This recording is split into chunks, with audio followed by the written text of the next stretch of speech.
fraction of a second. Bit of a hero up in Sunderland, of course, for that goal he scored in the FA Cup final. Well, I remember it. Ball on the thigh first and then prodded into the goal. Sort of goal he'd like to see one of his Zambian proteges score this afternoon.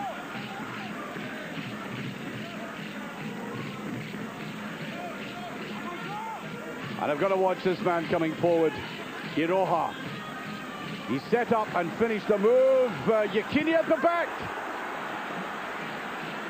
Yekini will certainly take advantage of little slips like that. And a very mean look on his face there, angry with himself. I think the angle was very fine indeed. Maybe not at all surprising it ended up like that. Only himself to blame, though. Well, Nigeria played a marvelous game, a very competitive game that went right to the end. Contrast of styles when they played in the semi-final against the Ivory Coast. And it should be recalled that Zambia beat the Ivory Coast 1-0. So that might be a gauge, a slight gauge as to how this game would go.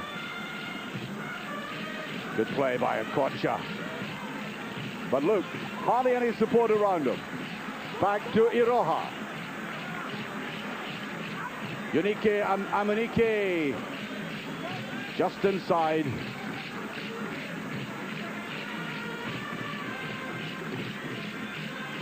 And coming back deep, Joe Bualia. Well, they build up the moves very neatly, as I said. Punishing run there by Sakala. And I pointed out that the players tended too quickly and let the play flow, and that's not a bad idea. Amokachi on the far side. Aguaveri, Yekini, can he bet it back?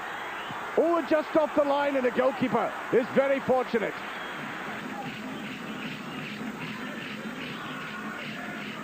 Well, I think you'll find Iroha here trying to come forward when he thinks it's safe enough to do so.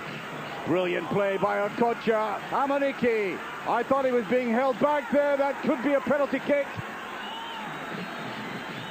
Well, the referee waving play on there. Now watch this again. He was being impeded to start off with. Now the referee was right on top of that. But quite frankly, in more cases than not, I think a referee would have given a penalty kick for that.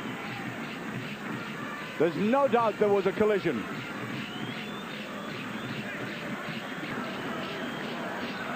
And I think Finidi is about to be taken off. That may come as a surprise to you because you perhaps have not noticed anyway that Finidi is on the field. He's been wholly ineffectual. I don't know whether he's carrying an injury or not. Doesn't seem to be too happy, but anyway, Samson Siasia comes on.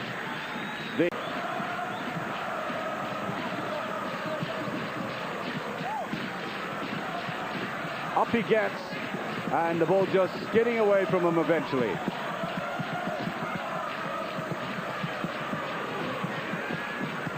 But the problem for Zambia now is that whilst the game has been based in the first half on very deep defense and getting their midfield players back very quickly, they've now got to push forward, and that could be fatal against Yekini, and I think he gets a free kick this time. 2-1. And if you've been watching our coverage, you will have seen that Yekini scored a free kick against Gabon from roughly this position. Bulleted it round the defence right into the top corner. A remarkable free kick. Westerhoff looking primly on. He's not taking it on Okocha this time. Brilliantly saved. Total with that delightful skill in midfield and a powerful run forward. I think he will be a notable figure in the World Cup. He's not the household name as Okocha, tired now, and I think he was nursing an injury before this game, risked by the coach. He'd had an ankle knock. Beautifully curved ball there by Sakala. Running the outside. High enough. Where's Yekini for this? No, the goalkeeper's there. But being pushed back, and I'm sure Pele must not such a good one that time. The pressure eased. Was played out there by Amoniki, who'd come back way deep in defense. Listen to the whistling in the stadium. Now Yekini, can he knock it back? He chests the ball down, he's got his scores, the woodwork. He took the words out of my mouth. That would have killed it, stone dead. Now he chested it down brilliantly. And it was here he took it too finely. And if he had laid it back, he had Amokachi just lying inside him. And that would have really killed the game off. Zambia trying to fight back. We're now into the last 5 minutes. And one or two good instinctive saves. Zambia, who have never won this trophy, are now playing in stoppage time. 2-1 down to Nigeria. Nigeria were beaten in the final in 1984, 88 and 90, but not this one. Nigeria are the new champions of Africa. Onto the field come their entourage of supporters, of officials, and their very tuneful support. Clemens Westerhoff, the coach, who really must have been in tenterhooks throughout the second half, as Zambia had so much of the play, is now a relieved man. Off go the Nigerian players to celebrate.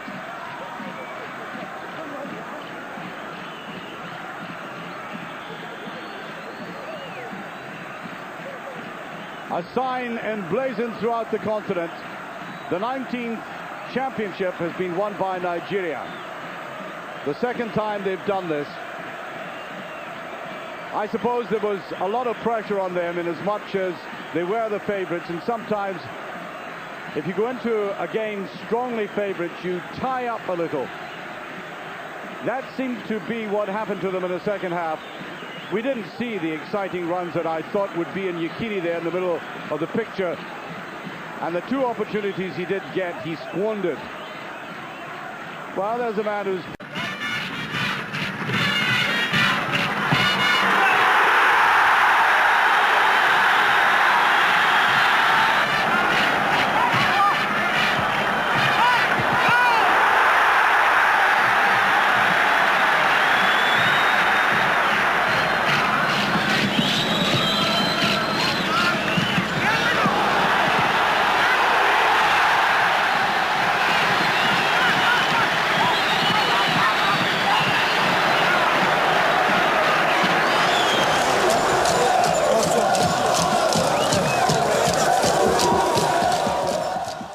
committed to score that second goal to put Nigeria in the lead as we prepare for the presentation of the trophy. It's been a trophy that's had two distinct phases, and I think I made the point earlier on in the tournament. Any organizer of any tournament anywhere, and that includes the World Cup, have got to make sure that the early stages are meaningful, much more meaningful than they were in this tournament. Now, next time out, they'll have 16 nations in the African Nations Cup, and that should help, but there should be built-in incentives. And would you believe the draw for the next African Nations Cup is already out? Nigeria will now qualify automatically for the final. And there is the handsome trophy. It's going to be handed over to Uchenna Okafor, captain of the night, unless they allow their great long-lasting captain Stephen Keshi to come up and take it, who's on the bench. He was troubled by a thigh injury. Up go the Nigerian players, delighted with themselves. I've given a lot of credit to Zambia for the way they've fought hard, but this has been a very punishing and long tournament.